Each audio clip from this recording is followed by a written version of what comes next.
prepare for such like a tough and gritty role?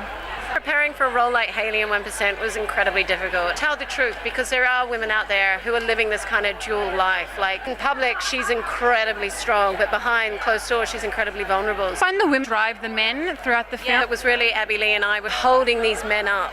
Yeah. Because without these women, they're nothing. Great film to be a part of.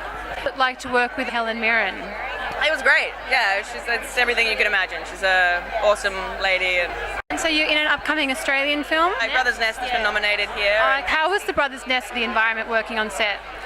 Amazing, yeah. I mean, Clayton and Shane, they shot this whole other film that was based on the crew doing pretty much the same film for the cast, which I'm desperate to see. I haven't seen yet, but I know that it's good. Very meta and very just like that's the kind of people they are. They love all the friends and family that they're working with. How do you find working in the States compared to Australia? Very different, but Australia's home, and I love all the people here. And you have a real industry that you can connect with because it's a community.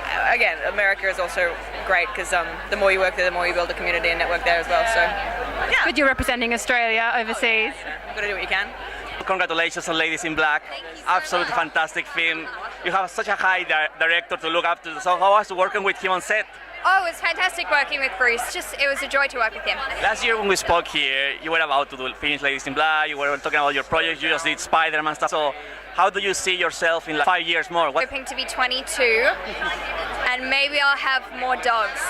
Maybe I'll be here again. I don't know. That'd be nice.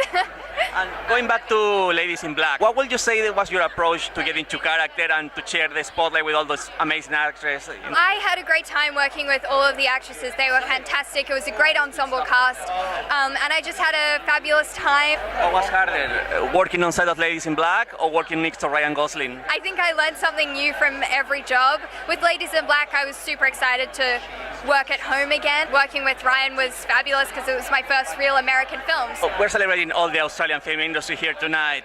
So as a young actress, what would you say is the forecast for the film industry here in Australia?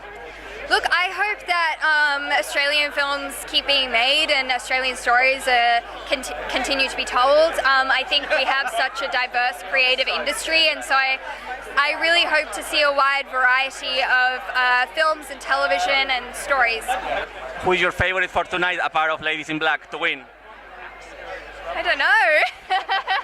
All of them. I want everyone to win. So you're kind of in two polar opposite films, 1% and then Ladies in Black.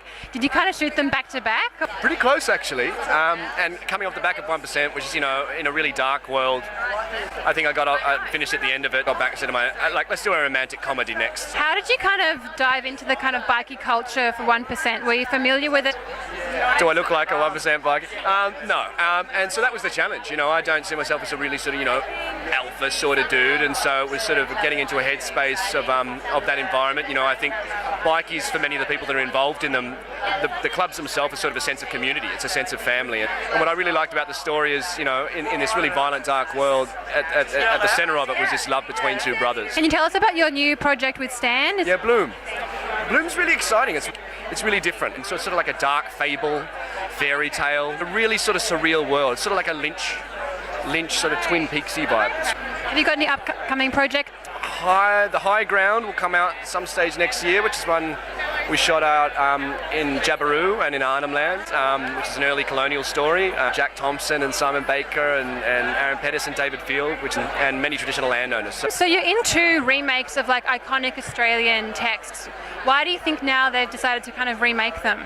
At the end of the day, when a story is really strong, if you think of folklore, you retell it over and over again. And I think Picnic at Hanging Rock, for me, was a story that those female characters had so much room to grow and be explored. And Joan Lindsay dropped gold everywhere in that novel of hers. But then Romper Stomper, I think, is a beautiful reflection, and both of them really, of how far or not so far we've come.